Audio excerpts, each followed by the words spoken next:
Lunch ಬಾಕ್ಸ್ಗೆ ಈಸಿಯಾಗಿರೋ ರೆಸಿಪೀಸ್ನ ತೋರಿಸಿ ಅಂತ ತುಂಬ ಜನ ಕಮೆಂಟ್ ಮಾಡಿದ್ರಿ. ಹಾಗಾಗಿ ಇವತ್ತು ಈ ಬಟಾಣಿ ಹಾಗೆ ಮೆಂತ್ಯ ಸೊಪ್ಪನ್ನ ಬಳಸ್ಕೊಂಡು ಈಸಿಯಾಗಿ ಕುಕ್ಕರ್ನಲ್ಲಿ ಮಾಡುವಂತಹ ಪಲಾವ್ ರೆಸಿಪಿನ ತಂದಿದ್ದೀನಿ. ತುಂಬ ಕ್ವಿಕ್ಕಾಗಿ ಆಗುತ್ತೆ, ಟೇಸ್ಟಿಯಾಗಿ ಕೂಡ ಇರುತ್ತೆ, ಮಾಡೋದು ಕೂಡ ತುಂಬಾ ಸುಲಭ. ಹಾಗಾದರೆ ಬನ್ನಿ ಇದನ್ನು ಹೇಗೆ ಮಾಡೋದು ನೋಡ್ಕೊಂಡು ಬರೋಣ.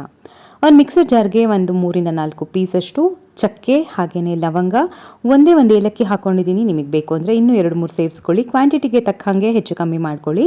1 ಸ್ಪೂನಷ್ಟು ಸೋಂಪನ್ನು ಹಾಕ್ಕೊಂಡಿದ್ದೀನಿ. ಹಾಗೆಯೇ ಒಂದು 5-6 ಹಸಿಮೆಣಸಿನ್ಕಾಯಿನ ಮುರಿದು ಸೇರಿಸ್ಕೊಂಡಿದ್ದೀನಿ. ತೊಳೆದಿರುವಂಥ ಪುದೀನ ಹಾಗೆಯೇ ಕೊತ್ತಂಬರಿ ಸೊಪ್ಪನ್ನ ಕೂಡ ಸೇರಿಸ್ಕೊಳ್ತಾ ಇದ್ದೀನಿ. ಹಾಗೆಯೇ 1 ಇಂಚಷ್ಟು ಶುಂಠಿನ ಈ ರೀತಿ ಸಣ್ಣದಾಗಿ ಹೆಚ್ಚಿ ಸೇರಿಸ್ಕೊಳ್ತಾ ಇದ್ದೀನಿ. ಸ್ವಲ್ಪ ಬೆಳ್ಳುಳ್ಳಿ ಕೂಡ ಹಾಕ್ಕೊಂಡು 1 ಈರುಳ್ಳಿನ ಸಣ್ಣದಾಗಿ ಹೆಚ್ಕೊಂಡು ಅದನ್ನು ಕೂಡ ಸೇರಿಸ್ಕೊಂಡು ಸ್ವಲ್ಪ ನೀರು ಹಾಕ್ಕೊಂಡು ನುಣ್ಣಗೆ ಪೇಸ್ಟ್ ಮಾಡಿ ರೆಡಿ ಮಾಡ್ಕೋಬೇಕಾಗತ್ತೆ. ನೋಡಿ ಈ ರೀತಿ. ಈಗ ಕುಕ್ಕರ್ಗೆ ಒಂದು 3-4 ಸ್ಪೂನಷ್ಟು ಎಣ್ಣೆನ ಹಾಕ್ಕೊಳ್ತಾ ಇದ್ದೀನಿ. ಎಣ್ಣೆ ಸ್ವಲ್ಪ ಕಾದ್ಮೇಲೆ ಈ ಎಲ್ಲ ಸ್ಪೈಸಸ್ನ ಸೇರಿಸ್ತಾ ಇದ್ದೀನಿ. ಚಕ್ಕೆ, ಲವಂಗ, ಏಲಕ್ಕಿ ಹಾಗೆಯೇ 2 ಪಲಾವ್ ಎಲೆ, 1 ಪೈನಾಪಲ್ ಹೂನ ಕೂಡ ಸೇರಿಸ್ಕೊಂಡಿದ್ದೀನಿ. 2-3 ಈರುಳ್ಳಿನ ಈ ರೀತಿ ಉದ್ದಕ್ಕೆ ಹೆಚ್ಕೊಂಡು ಅದನ್ನು ಕೂಡ ಒಗ್ಗರಣೆಗೆ ಸೇರಿಸ್ಕೊಳ್ಳೋಣ.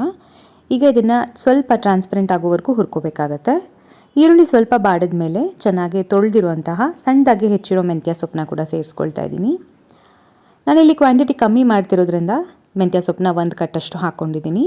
ನಿಮಗೆ ಬೇಕು ಅಂದರೆ ಹೆಚ್ಚು ಮಾಡ್ಕೋಬಹುದು. ಈಗ ಒಂದು ಅರ್ಧ ಕಪ್ಪಷ್ಟು ಬಟಾಣಿನ ಸೇರಿಸ್ಕೊಂಡಿದ್ದೀನಿ, ಹಸಿ ಬಟಾಣಿನ.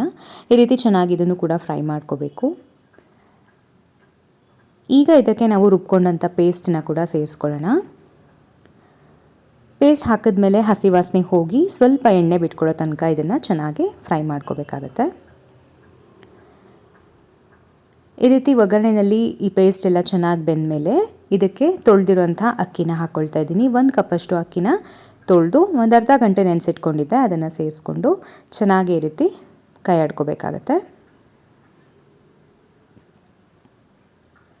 ಈಗ ಇದಕ್ಕೆ ರುಚಿಗೆ ತಕ್ಕಷ್ಟು ಉಪ್ಪನ್ನು ಸೇರಿಸ್ಕೊಳ್ಳೋಣ. ಹಾಗೆಯೇ 2 ಕಪ್ಪಷ್ಟು ನೀರನ್ನ ಸೇರಿಸ್ಕೊಳ್ತಾ ಇದ್ದೀನಿ. ಈಗ ಒಂದ್ಸಲ ಇದನ್ನು ಮಿಕ್ಸ್ ಮಾಡ್ಕೊಂಡ್ಮೇಲೆ ಇದಕ್ಕೆ ಹೆಚ್ಚಿರುವಂತಹ ಪುದೀನ ಸೊಪ್ಪನ್ನ ಹಾಕ್ಕೊಳ್ತಾ ಇದ್ದೀನಿ, ಮೇಲಿಂದ ಒಳ್ಳೆ ಫ್ಲೇವರ್ ಬರೋದಕ್ಕೋಸ್ಕರ. ಹಾಗೆಯೇ 1 ಸ್ಪೂನಷ್ಟು ತುಪ್ಪನ ಹಾಕ್ಕೊಳ್ತಾ ಇದ್ದೀನಿ. ಈಗ ಲಿಡ್ ಕ್ಲೋಸ್ ಮಾಡಿ 2 ವಿಷಲ್ ಸಣ್ಣ ಊರಿನಲ್ಲಿ ಕೂಗಿಸ್ಕೋಬೇಕಾಗತ್ತೆ.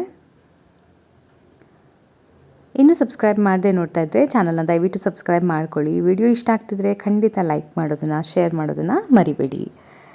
ಈಗ 2 ವಿಷಲ್ ಆಗಿದೆ, ಕುಕ್ಕರ್ ಕೂಡ ತಣ್ಣಗಾಗಿದೆ. ನೋಡಿ ಈ ರೀತಿ ಉದುರುದ್ರಾಗಿರುವಂತಹ ತುಂಬಾ ರುಚಿಯಾದಂತಹ ಈ ಒಂದು ಮೇಥಿ ಮಟರ್ ಪುಲಾವ್ ರೆಡಿಯಾಗಿರುತ್ತೆ. ತುಂಬಾ ರುಚಿಯಾಗಿ ಬಂದಿತ್ತು. ತುಂಬ ಕ್ವಿಕ್ಕಾಗೂ ಆಗೋಗುತ್ತೆ. ಬೆಳಗ್ಗೆ ತಿಂಡಿಗೆ ಅಥವಾ ಲಂಚ್ ಬಾಕ್ಸ್ಗೆ ಯಾವುದಕ್ಕೆ ಕೂಡ ನೀವು ಇದನ್ನು ಮಾಡಬಹುದು. ಟ್ರೈ ಮಾಡಿ ಹೇಗೆ ಬಂತು ಅಂತ ಖಂಡಿತ ಕಮೆಂಟ್ ಮಾಡಿ ಹೇಳೋದನ್ನು ಮರಿಬೇಡಿ. ಮುಂದಿನ ರೆಸಿಪಿಯೊಂದಿಗೆ ಮತ್ತೆ ಸಿಗ್ತೀನಿ. ಅಲ್ಲಿವರೆಗೂ ನಮಸ್ಕಾರ.